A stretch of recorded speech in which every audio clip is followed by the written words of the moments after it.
And hello, everyone. This is Zoe, and this is Music Mukbang Behind the Tour series, where I'm talking to a few people that I know that work behind the curtain on professional music tours. So today we have Luke Matias, a live sound engineer, audio technician, is how we would describe it in the general term. And you have done a bunch of shows in general, but you also were the PA tech for the 2024 Def Leppard and Journey tour. And now you are currently on the Post Malone F1 Trillion tour, coming to us live from Boise, Idaho. So welcome, Luke. Currently Boise, Idaho. Yeah, hi. Yes. Good to be here. This will probably be good Oh, there for you anyone. go. Perfect for the thumbnail. True. Yeah. Love it. Awesome. Yeah. So you went to Columbia College for sound engineering. You're also a Champaign-Urbana original townie. You went to Parkland as well. Yeah, Um, correct. so you were speaking to me a little bit about this earlier, but you have, that general like umbrella term of audio technician, but can you tell us a little bit about what you do specifically on the F1 Trillion tour, um, versus perhaps, maybe the tour that you did last year and shows that you do. Yeah, so for quick context, I've been working in the industry for 6 years. Only since last year have I actually been touring for productions. So I've been trained through the company I work for, Eighth Day Sound, which is based out of Cleveland, Ohio. Okay. They trained me to be a PA technician, and what that essentially boils down to is I'm responsible for deploying a sound system. So specifically, the speakers that you fly up in the air, the subwoofers that you stack on the ground, everything in between that's speakers that are for the audience, and then all of the cabling and the amp racks and all the little gadgets and doodads that we use to get all that stuff into place, hung safely, everything like that. That's my primary responsibility for the big ass stadium tour. Big ass But stadium. additionally to that, yeah, it's everywhere is it's the common goal is to make sure that it's safe to Hmm. put up speakers in the air, but then also that you're capturing as much of the audience as possible so they can all get a pretty close to the same experience regardless of where they are in the stadium. Yeah. So that's my big number one job for uh, this show. And there's four of us, five of us PA techs up on this tour. In addition to that, I also have like a side gig that I do where I'm a patch technician for Chandler Walters, who's the opening band on that ticket. There's usually four bands on every given show day. Chandler Walters, Wyatt Flores, Jelly Roll, and then Post Malone. Nice. Chandler is also the steel pedalist for Post Malone's live band, so Okay.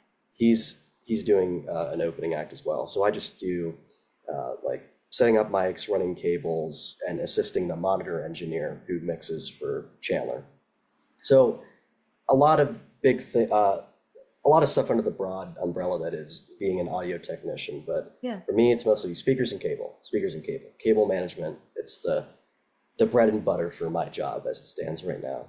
Awesome. And can you share a little bit about how you got hired at the company that you work for now, slash, like how you got into doing audio in general?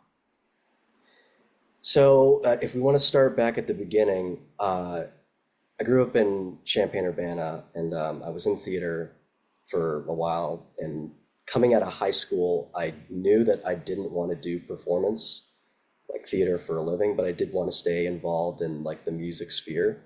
Yeah. So my senior year, I got into a little bit of like an internship program with um, one of the student-run record labels at Parkland College. Hmm. Um, and they kind of opened up a world of like music production to me that I wasn't really familiar with before, outside of an amateur context. So working with Perimeter Road Sound Recordings kind of gave me like an insight into, okay, I can do this for a career. I can be like a tech and I can work in a music studio. Yeah. So when I went to Parkland, started working there, and then while looking for, part-time job opportunities, I came across the Canopy Club, Hmm. which is one of the most, prolific music venues in the UIUC area. And Yeah.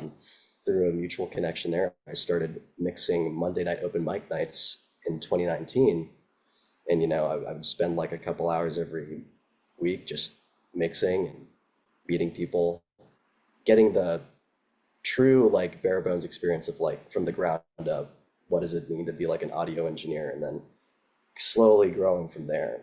Over the course of getting my bachelor's degree, moving to Chicago to go to Columbia, I eventually got to meet a couple of people who were in the sphere of working for Claire Global, which is the parent company for 8th Day Sound. Okay. When I got around to graduating at Columbia, I was a lead TA for the live audio department, and one of the alumni that usually does a seminar every semester asked me, is like, hey, what do you plan on doing after college? I'm like, I don't know. I was thinking of like staying, working in Chicago, doing local stuff. It's like, okay, no, what do you want to do? It's like, I want to tour. It's like, Yeah. okay, I could recommend you like a couple of places you can apply to, or you could like, I can give you a recommendation, but you got to be like full committed to it. I'm like, this is like my dream has been to tour ever since I've Yeah. gotten into it, because that's like the highest level of like what I could perceive as like the top of the game for people working in audio. It's like you go on tour, you work with Of big artists. course. It's like, oh man, I mean, yeah, I'll commit to it. I'm like, I'm scared, half Yeah. ready to vomit like right then and there. But it's like at that moment, I'm like, this is what I want to do. I've been slowly working my way up, like from Canopy Club to Chicago venues to this perceived top of the hill. So I'm like, okay, I'm just gonna go for it. So scouted an application sent forward, and then they accepted me into, they call it the Jedi program out of 8th Day. It's a Okay. job and education during internship program that basically takes people, mostly recent college graduates, and then they put them through a program that's specifically designed to get you caught up to speed with being a PA tech, which is like the entry level position for touring for their company, which Okay. is focused on audio. So Yeah. did that, passed, and then immediately got sent out within 2 months to do the Def Leppard Stadium tour last year. So it's like, oh God, what am I doing? Right. Such a But quick yeah, turnaround. Wow. And do you feel yeah. like, aside from like the connections aspect of being at Columbia, was there like in your coursework, do you feel like that helped to prepare you for your role? Oh yeah, absolutely. A lot of the Columbia fundamental things like science of acoustics classes, or like the basics of how to use a soundboard for mixing, like all of that is like great, not even just in specific like aspects, but like everybody needs to have a baseline, like a foundational knowledge to operate well in any given industry. And Hmm. for audio, a lot of the stuff that they taught me at Columbia, specifically for live sound, goes hand in hand with the things that I would end up doing in the future. Hmm. And it just so happened to work out that the things that I was doing at Columbia were just the more advanced versions of things that I started doing at Canopy Club. So Ah, there you go. the basics of mixing, learning how to patch cable, learning how to talk to artists and be like, hey, what do you need for the show? What can I Right. provide you? And then Of it course. just gradually escalates from there. And then I get more context as to, okay, here's a specific piece of gear that people all over the world use for these big tours. That's kind of how it works. Hmm. Then apply that knowledge that I learned from school, put that into what I'm doing now. So now I'm getting to a point where I'm pretty much full circle as a patch tech for Chandler Walters, Yeah. doing techniques that I learned way back when, 6 years ago, and I'm now just getting around to, I wouldn't say perfecting, but getting really efficient at. There you go. That's so cool. It's such a full circle moment. So then, would you say like a lot of those like techniques, like regardless of venue size or regardless of like, you doing audio for like a place of worship or a concert, do a lot of those like translate from space to genre of what it is that you're working on? You could get into the specific techniques of like mixing or audio production as an art form, Yeah. um, but at a most base level, um, doing audio professionally is a service. So one of the most basic skills that you need to have as any person in any audio job is to be able to have a connection with and a rapport with the people that are like your clients Yeah, and your peers, of course, too. of course. One of the things you can't really teach, but one of the most important skills is teamwork and cooperation, Yeah. you know. And I'm sure you can imagine it can get fairly stressful, especially, when you've been on a tour, when you've been on the road for XYZ amount of days, sometimes without rest days off or, minimal sleep.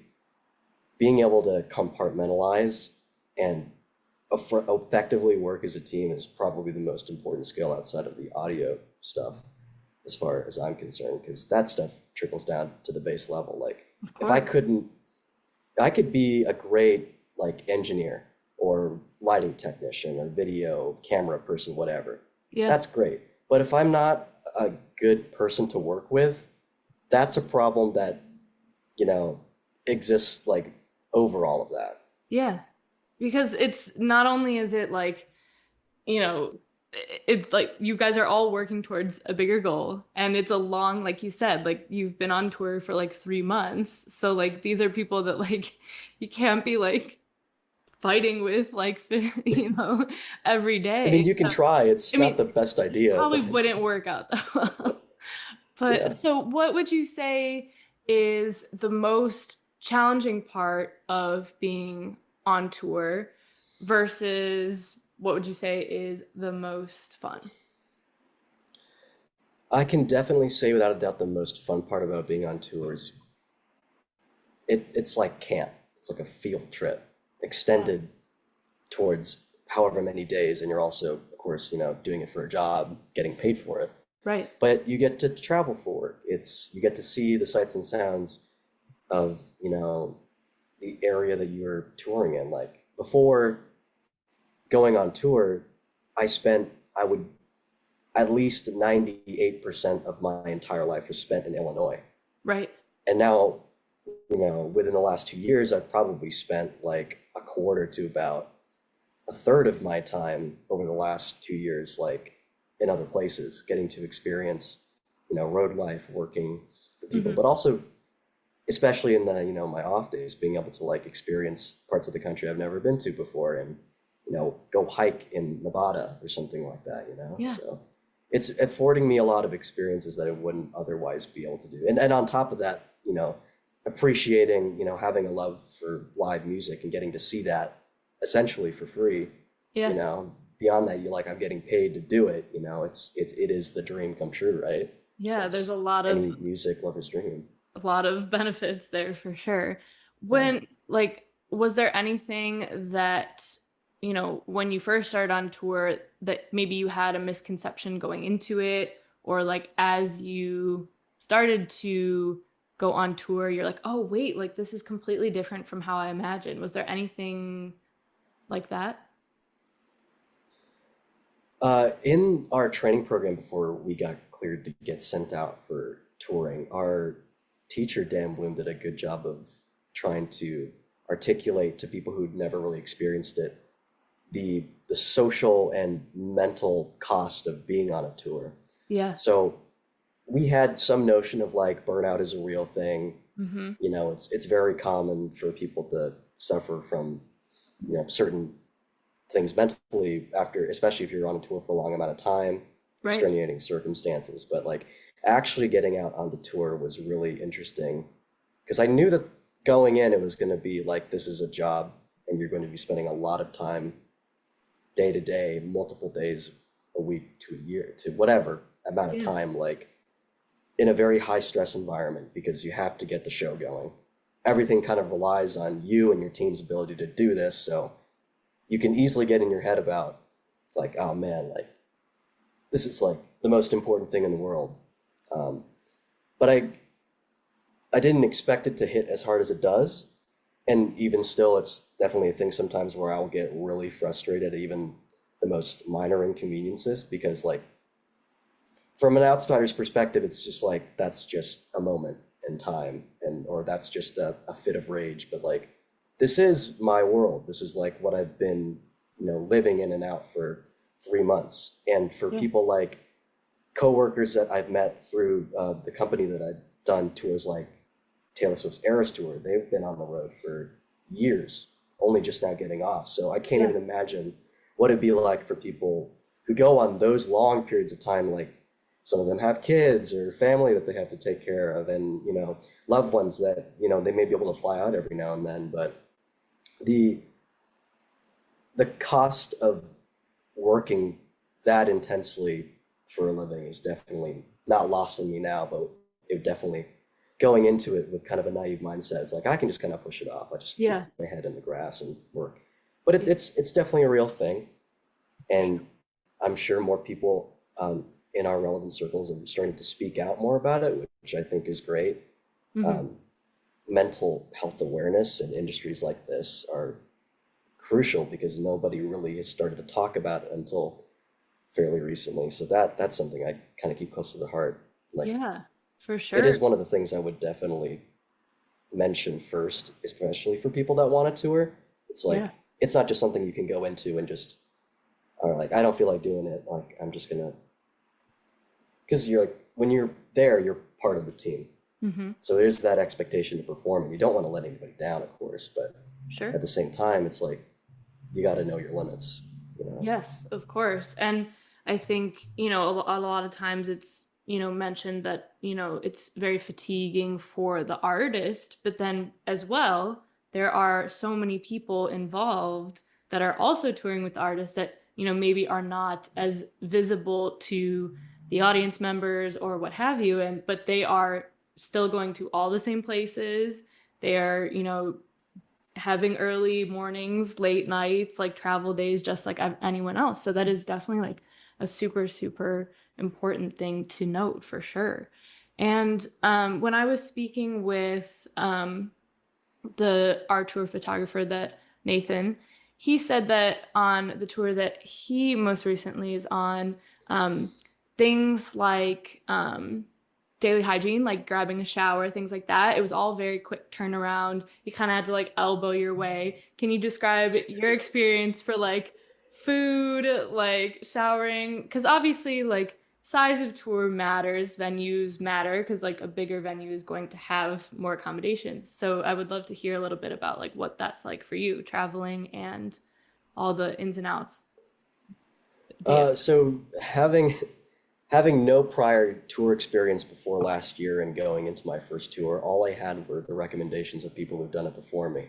Hmm. So it became questions of like, how many days of clothes do you actually pack? Sure. Yeah. And like, do you pack strictly for clothes that are for work in that a collection amount? Like, how many Yeah. off day clothes do you take? Like, Right. how many shoes should I bring? Like, what is the question of like people going into it for the first time have no idea what they're actually supposed to bring. And then thankfully, there is a big work culture of like, at least at 8th Day, but definitely at other places too. If like people have done it before, I'm more than happy to explain like the intricacies of like things as minute as like, what am I putting in a toiletries bag? How Yeah. big of a shower bag should I bring with me? Like Yeah. whatever have you. But yeah, showering can be, it can go either way. I've definitely had some great showers and some terrible showers just within the last 3 months. Yeah. Which actually brings me to a good little sidebar. I just found an Instagram account called Tour Showers, which I highly Oh recommend my anybody gosh. interested in touring look up if because that's like you got to stomach it. Sometimes your shower is going to look like you're in a dank Eastern European basement.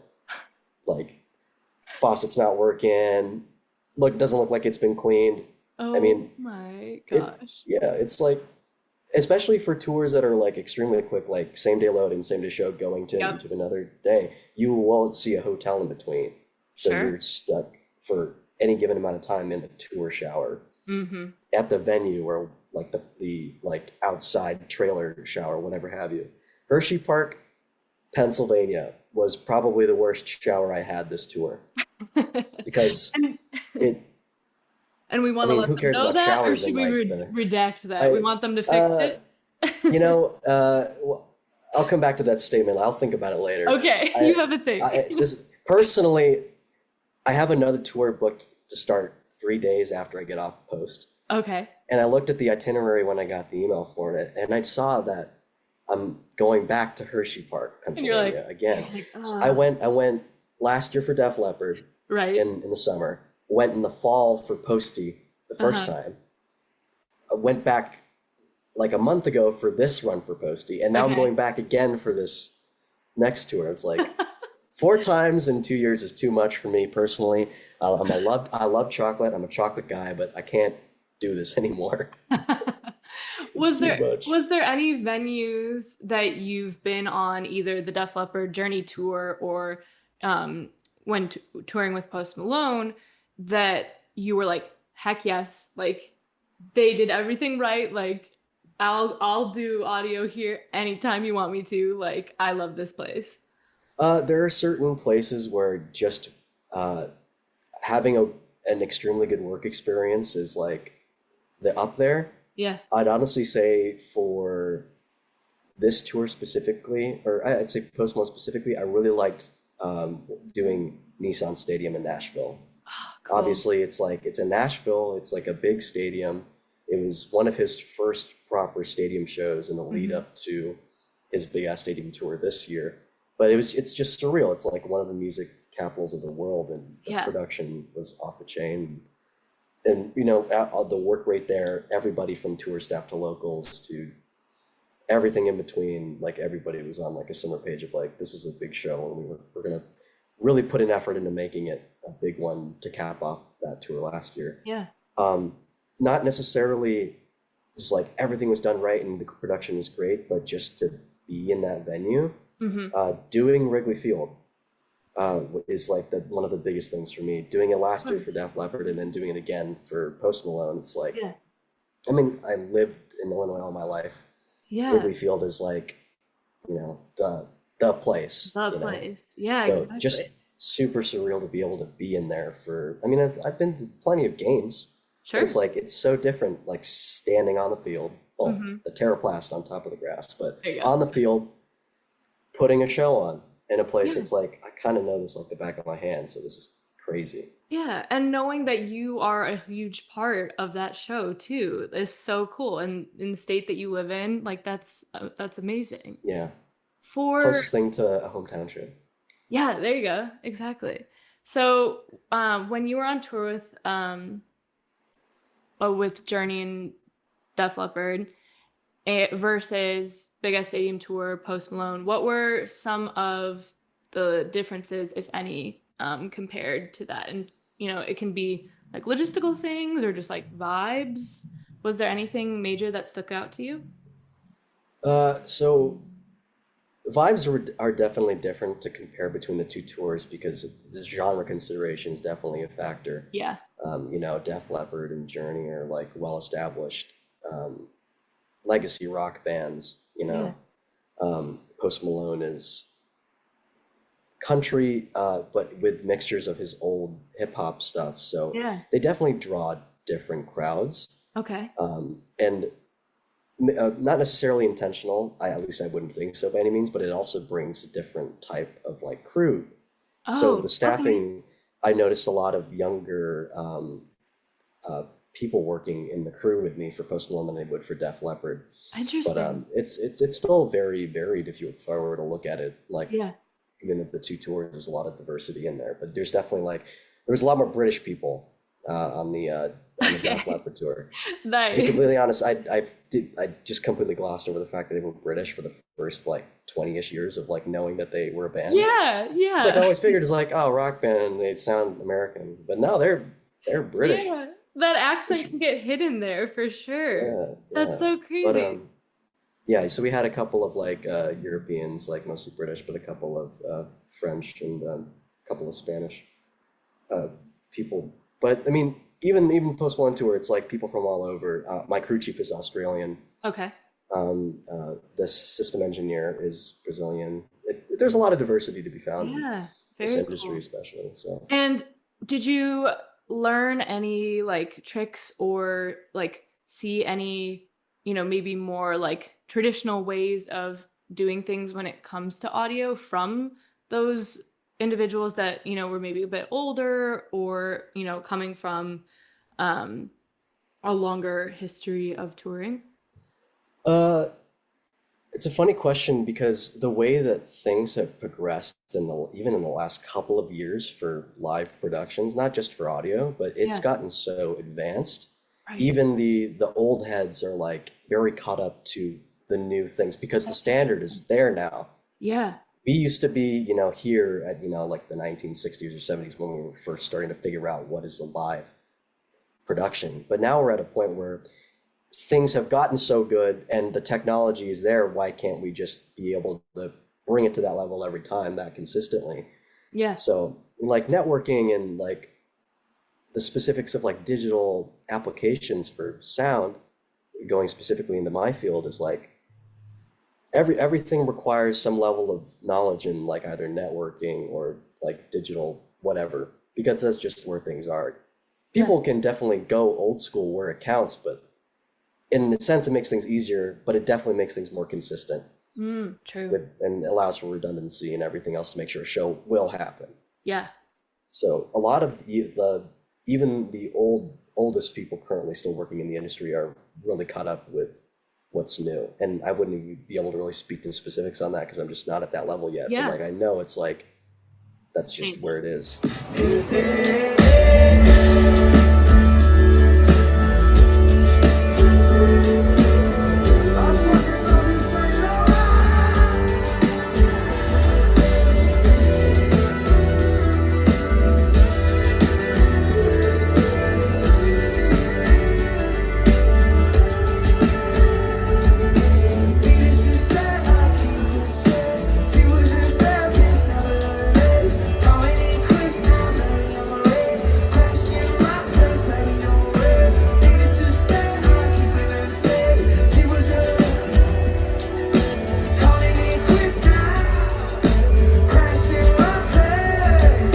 So I would love to know if you want to do like a play by play of what a typical day looks like for you um, when you're putting on a show. Okay, I'll walk you through a show day, or specifically for our stadium tours, they're usually 2 days. There's a build day, a Okay. pre-production day, and then the show day. So I'll give you the 48 hour. Perfect.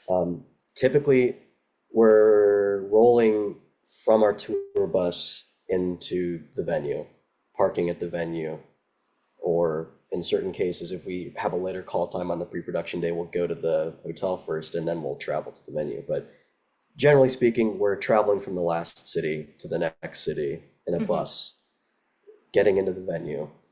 Um, Usually at that point, hopefully, I would have gotten a change of clothes and a shower done before we get to the venue. But Okay.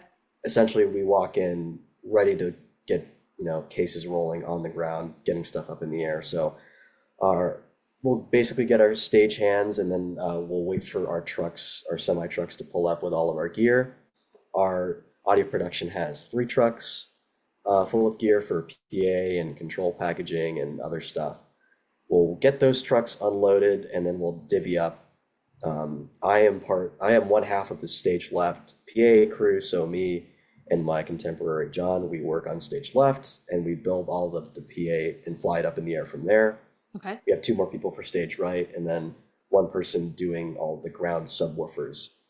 We also have an advanced team that comes in even earlier than us, days before the show, to basically set up our delay package out Okay. in the audience to make sure that all the people up on the upper stands get coverage from the speakers. Okay. But yeah, so our pre-production day is just getting everything up in the air, testing, running all our cables out, making sure that we're not too much in the way of other departments. But even for the big ass stadium tour, there's still it can get cramped sometimes. Yeah. So we just have to negotiate space sometimes.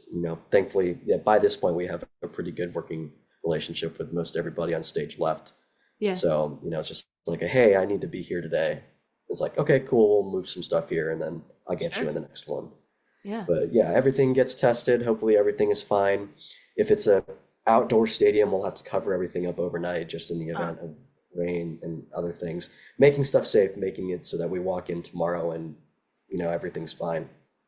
We'll probably have like an early to mid call time on the show day, depending on how things went yesterday. But there's always a variable of like some things may be different, and we may have to call an audible to come in earlier or even later. Yeah. whatever it is. But generally speaking, on the day of the show, I come in a little bit early because I still have the responsibility of being that line tech Right. for the opening band. So once Post Malone's backline truck has dumped and they've done their line check for the main band, they'll start working in reverse order. So Jelly Roll will get their production on, they'll build their set on the same stage, we'll Hmm. push some stuff back, etc. Um, and after that, it would be the person before Jelly, which is Wyatt Flores currently. They'll roll their decks on, they'll do their thing. And then last, which will go first, is Chandler's band. So at that point, usually in the middle of the day or like mid-afternoon, we'll start line checking them. Try to get things done quickly because usually the most opening band has the least amount of time to check stuff. Right. They have the shortest set, they have the least amount of time on the stage to do whatever they need to do. So Hmm. it is a bit of a scramble, but usually that's why I'm coming in early, just so we have that extra time built in.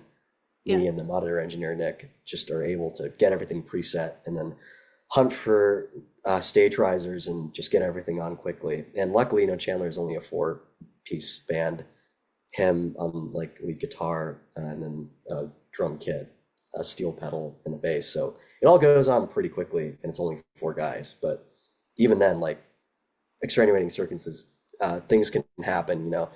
Um, especially like being extra cognizant of weather Hmm. phenomena. Like I'll give it a specific example. The Miami show got socked in with the typical Florida weather. Yeah. It starts to rain a little bit in the early afternoon, and that turns into thunderstorms 30 minutes later, and then nobody Hmm. can work on the field because Camping World is a completely outdoor venue. So Right. that's why we are doing all the pre-production work on the day before, so we can make things safe as much as it needs to be, and then at a moment's notice, tarp up, Right. cover everything, land stuff if it needs to be, make it Hmm. safe. So all of that stuff is like usually planned beforehand in that event. But if everything goes well, then you don't even have to worry about it, and then you can just get everything checked, wait an hour or two, maybe catch a pre-lunch or like a pre-dinner Hmm. thing in the catering area, try and do a cat nap if you can, and then I will walk up onto the stage probably half an hour before Chandler's set, rip through his thing, and then I wrangle the stagehands and get everything off the deck as fast as possible so we can keep the show rolling. Yeah. Probably about 5 to 10 minutes after the next band starts, I'm upstage behind the video wall, getting everybody off the stage and Ah. getting everything coordinated. So it's Okay. working in tandem with all of the local stagehands and everybody on the tour to just get everything going. And then since that's my only responsibility during any part of the show as it's happening, after we get the opening band off, I usually have like 2 to 3 hours to just lay down in the bus and sit in quiet for a little bit. There you go. And then sometimes I'll go in and watch some of post set, but like we're 22 shows in, so I've seen everything there is to see. Right. You But could you could do the show sometimes it's nice to see yourself, the like if need someone to yeah, fill in, you could just, I got it. maybe I got to work on my dancing a little bit, but Okay. I could try. But yeah, Exactly. part of like the maximizing personal health is just like trying to find the places in between the Yeah. job to just sleep or lay down or Yeah. grab a bite to eat, making the most of your time because Of course. uh, yeah, a day can go by pretty quickly. And Hmm. audio is pretty fortunate. We don't have the longest days on this tour, especially. They're definitely like security is there from like 4 a.m. to like 4 a.m. Right. So, Right. but even then, it's like at any level of the tour, you just got to be able to know like what is my schedule for the day? When can I take this time? So usually I'll sleep between the opening act and Post Malone set, or at Hmm. least try to lay down, and then show up 30 minutes before the last song. Hmm. Congratulations, he'll do his thing, he'll sign some stuff in the crowd. And then as soon as we get that all clear, it's like, okay, everything goes down, loadout starts, and then you Right. have hundreds of like local stagehands and all of the people on the tour just like running around on the floor, on the deck, getting stuff cleared out, loaded into Yeah. the trucks. That takes about 2 hours, give or take, for audio. And then once that's done, tour showers, the big gamble, and then after show food, probably some food truck somewhere out in the parking lot, Okay. wind down, have a couple of drinks with the crew, and then just settle into the bus. And then we're rolling probably 3 or 4 in the morning, Hmm. going to the next place. Wow. What a jam-packed day. And I like how you mentioned that you create that space for yourself and you know your schedule so you're able to also make sure that you're ready to do your job as best as possible too.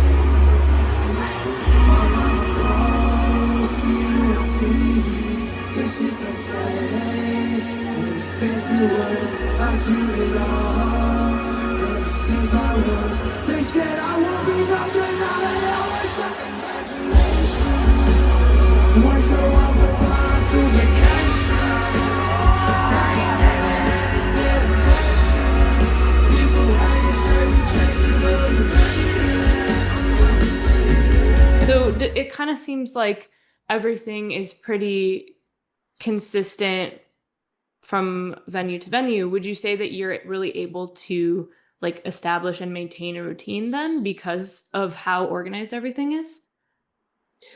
Yeah, I think organized chaos is the true descriptor as it is with Hmm. any kind of live production. But yeah, there's a level of consistency that we as a crew and me specifically are confident in enough that we can kind Yeah. of work with kind of a flow. Um, Loading in and loading out is just like bread and butter at this point because we've been doing it so much that it Yeah. just flows like easy. So outside of like a like true unexpected like mishaps, like a truck is not able to come in at the right time and we just kind of have to wait, Right. it goes really quickly and the days flow pretty well. Yeah, so uh, outside of things that we literally can't control like the weather, it's like it's consistent enough that we can build a routine around it. I'm usually Hmm. able to like the last few shows especially, like we had like a 10 show straight run in the middle of this tour where it was like, okay, this is a lot, but we've gotten through the hump of like it sucks because we don't know where everything's going and how it fits to a point where we're in the middle of the bell curve and everything's starting to make sense. So we can Yeah, kind of flow with that. And absolutely. yeah, That's awesome. And so, having been on tour with Def Leppard and Journey, and then this tour, you mentioned, it's months, right, that you're working on these tours. What happens when you go home? And then, if you feel comfortable sharing, like, I know you mentioned that this is like a dream for you. So, obviously, that is the main priority is that you're doing what you love doing. But from a financial yeah. aspect, do you have to supplement when you're not touring? How does that work? It's different for a lot of people, Yeah, especially like when you have to draw the line was like if you're working audio or video or sound or whatever right. specific niche within the industry is.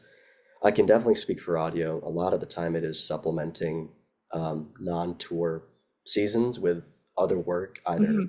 like not involved at all in the industry or like it is in the industry, but it's just not specifically that job. Right. Um, Eighth Day has a nice specific carved niche within their parent company's like roster where they still let road staff work in the shop Okay. when they're not on a tour. And Yeah. that helps in a lot of ways. Obviously, having a consistent 9 to 5 ish Yeah. income outside of touring is great, but then it also lets you come in and work with people like doing prep and organizing for those gigs that are out right now or Yeah. will be out soon. So you can kind of keep yourself in a similar headspace. Not exactly the Sure. same because it's not nearly the same amount of stress and you're not really Right. doing Right. that Right. much Right. because you get to sleep in the same place every day and Yeah. have a relatively normal life, but you're cognizant enough of like where things are going and what's going to happen, especially when you get to the point where you're working in the shop and then you're prepping your own gig. It's Yeah. like, okay, I'm confident in what's going on here. And if you've had experience doing the tour already, it's like, okay, I'm just going to start to edge back into a flow Ah, yeah. in a sense. That Um, yeah. yeah. It seems like it's a little bit smoother of a transition then. So you're not just like tour ends, you're at home, like in your room, like alone, like not doing anything, and then all of a sudden you have to get yourself like back there mentally. So that's really interesting that it's kind of like you're living in that headspace, obviously not as much stress, but you're still kind of like keeping those skills sharp, keeping everything fresh as you're in between like active tours. Very cool. Yeah, definitely. It's always kind of like a game of like trying to figure out where the next gig is going to be. And for the Right. people that are like freelance but working for Eighth Day, it is like for me next year I plan to move back to Chicago because it's where I want to be Hmm. based out of. So the challenge will be how am I going to stay busy when I'm not able to work in the shop? So it'll be a thing of like going back to my roots of working with the local venues and seeing what's what, expanding, my network in Chicago and seeing old friends and getting back into the usual grind of Chicago Hmm. music scene and all the work there. But trying to keep busy in the in between and also growing your skill set, you know, with the knowledge that any given moment you'll get a call or an email and like, okay, gotta fly out, gotta go do this gig and wherever. Yeah. So it is kind of a little bit, I wouldn't exactly say nomadic lifestyle, but it definitely is like at a moment's notice, you might just have to fill in for somebody, or you Yeah. might have to go away from here. Gotcha. So that And is the challenge. so you're not freelance, right? You're what is I'm currently a full-time employee full with time? them. It, it, So, it gets different depending on sure. like most of the people that start out in like the training program are going to do Ah, like full-time as they transition out of the training. But gotcha. then you can choose to do live wherever you want, Right. but then you don't have the safety net of like you can work in the shop. I So, see. So it kind of just is dependent on like what you want things to look like when you're not actively on tour. right, yeah. And it is good to have the safety net, but sometimes like for me specifically, I know I want to move back. I Yeah. just miss being close to all, my Yeah. network, my friends and my family. And Chicago is one of the greatest music cities, one of the greatest cities, period. Hmm. But yeah, moving back there will not be a problem in finding work. It's just, the in between Yeah. is going to be less consistent.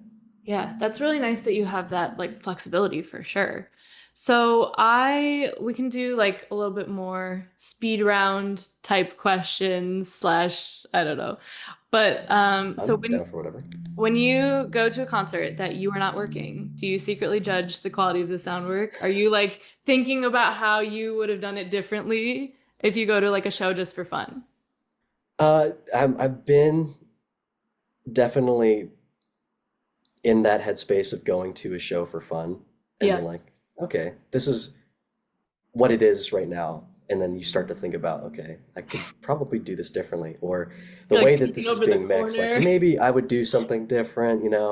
I'm getting a little bit better about turning my head off Good, yeah. and just experiencing things in the moment because, I think it happens for anybody when they're in a position of like, I don't know, if you're like a chef and then you go to someone else's restaurant, it's like, that's Yep. not the way I'd serve this foie gras. But Right, exactly. it can take the fun out of it sometimes. But then on Yeah. the other hand, like if you're going with your industry friends, it's like, haha, this is not a cable I would run the right way. But Yeah. it can go either way. Like I can make my peace with turning my brain off, but Yeah. also like learning from what I'm seeing up there too, and like, Yeah. okay, like critically thinking. It's not Sure. like every sound person is automatically grumpy as soon as they walk into a place where live music's playing because they would have 60,000 Yeah. opinions about it. I do know people like that, but Sure. that there's a truth to it, and then there's a different truth to it. Yeah. So I I'm get learning that. to do both. For sure. And I feel like it's super healthy and good to be able to be like, you know what? Not today, brain. We're just gonna listen to the music, like not even worry Yeah. about it. But I Yeah, if do, I'm at the club, I don't want to think that much. yeah, you're not gonna be like, this DJ is playing this stuff like not right at all. Like, no, I get that. And I feel like with music mukbang a lot too, I struggle with that where I'm like, even if I'm just at like a show that, I'm not necessarily like assigned to do an interview or do coverage for, but I'm still like, this could go on the story that I could make a video out of this. Like, you know what I mean? Like you're always thinking about it. So I definitely need to practice that more of being just like, you know what? It's okay. Not everything has to be, work related. But like you said, if you're going with your work buddies, it is kind of fun to be like, you know what? Yeah. Totally. It's all always fun to talk shop in the right circumstances. Yes. So if you could work any festival, venue, or tour, what would you pick? and it can be past or present or future, any artist. I would love to do Red Rocks. That's like a Ooh, lot of people's like up their list, but yeah, it's such an iconic venue that a lot of people's favorite bands have played. So that's always been it's like such an aesthetically like nice looking yeah, place too. Yeah, I mean, yeah. I can't speak on like what it is to actually work there, but Hmm. like just to say that you toured through Red Rocks or you played at Red Rocks is like the cool thing for me. I'd Yeah. say that would be that or like the moon or something like Okay. that. There you go. I've had a running bit for the last couple of years, but like, I'm going to be the first sound engineer in space. Oh And I yeah. know that sounds stupid because there isn't sound in space, but I could make it work. I think it would make your job probably a lot easier Well, yeah, or I mean, harder, just depending on don't how have to you push do the it. case. Just float it. Yeah, there you go. Yeah. Exactly. So yeah, those are my two picks: Red Rocks and the Moon. All right, so two rock related picks. Yeah, nice. Okay. Yeah. Um, while you were on tour, since this is music mukbang and typically we have snacks, but unfortunately I cannot provide you with snacks through the computer. But was there a favorite food or restaurant that you have had either on tour last year or this year while you've been on tour? Ooh, that's a good question. I've noticed I've been eating out a lot more because my crew has definitely had more. This tour specifically have had a lot more of like a foodie culture Okay. to it, and just Yeah. going out with each other generally speaking. Yeah. Uh, I don't know. There's so many places that we've been to. Our crew chief actually he's been touring for a couple of years now, and he's been all over the world. So he's shared me a list of like all of the bars and like food places he's been to all over the world. And it's like Oh, hundreds of entries. wow. I think we went to a Japanese. Uh, I don't know if it was a Michelin star restaurant, but it was somewhere in like downtown Detroit that was like one of those multi-course meals Hmm. where you just kind of go through that and then you just order entrees and everybody shares. Yeah. That was great. Um, yeah, I'll say that's up there. Like the multi-course meals is something I'm not usually balling out for, but when you're on Right. tour, why not? So Yeah. that's cool. And But then, even like the shared meal aspect is yeah. like just it's nice to be able to just sit down and have a meal with Hmm. your chosen work family at the moment. So we can eat Taco Bell too. It's cool. Yeah. It's a vibe.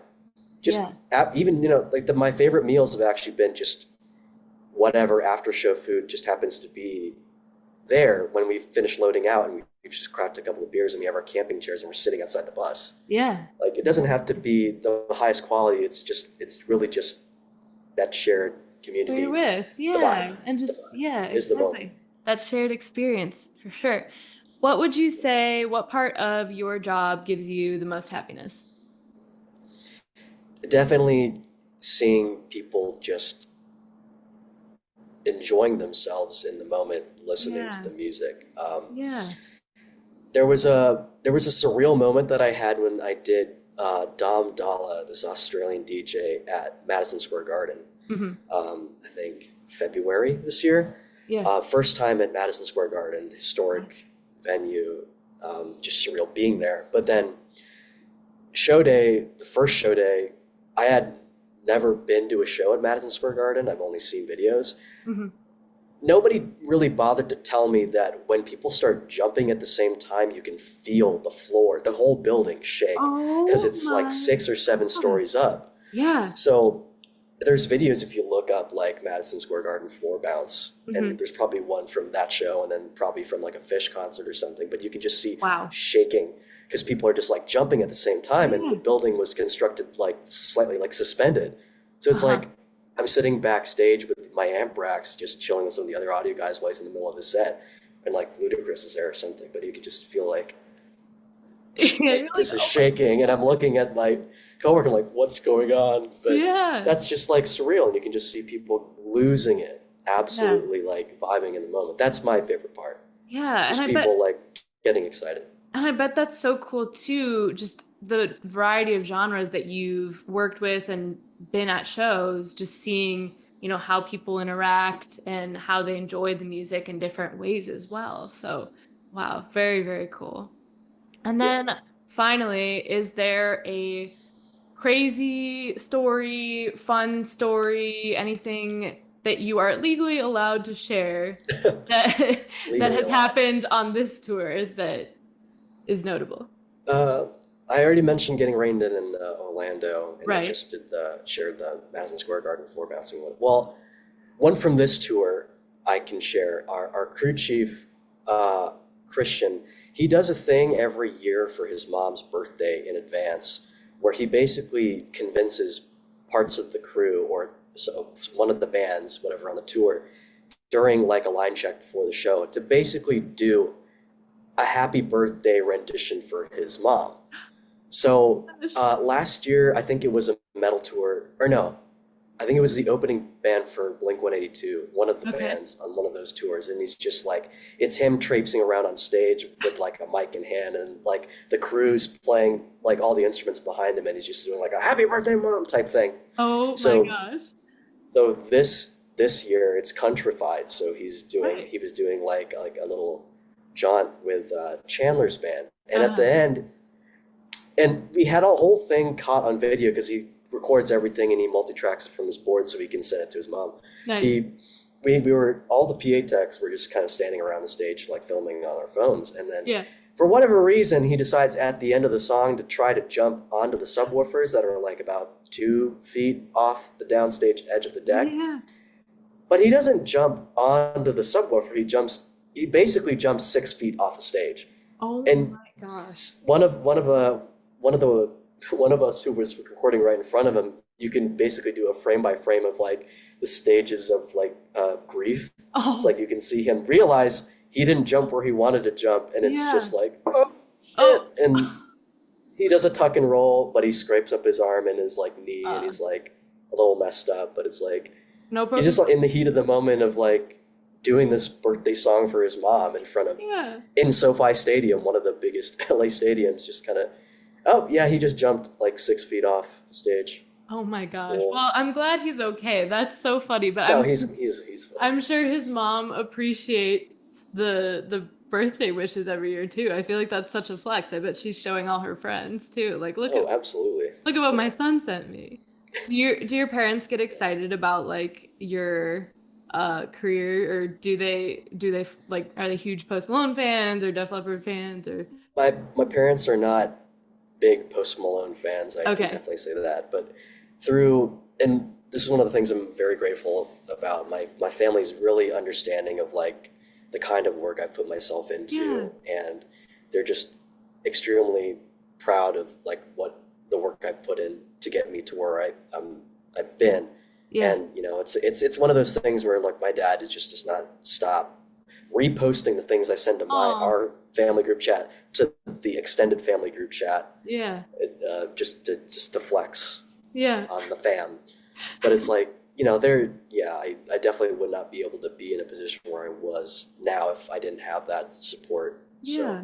yeah, they're getting around to understanding the specifics of the terms, and every now and Sure. then I'll have to explain things for the 17th time. But Yeah, yeah. they get it, and they're really, yeah, I'm That's really grateful for them. Yeah. Yeah, that's so huge. And I feel like that makes all the difference too, to have that support back home and have that hype and like them, just always being there and paying attention and Yeah. learning as well too. That's Yeah. awesome. Having friends and family that are just appreciative and excited Yeah. for me is like the best thing. I can't wait to be back home just to, Yeah. Oh my yeah, gosh.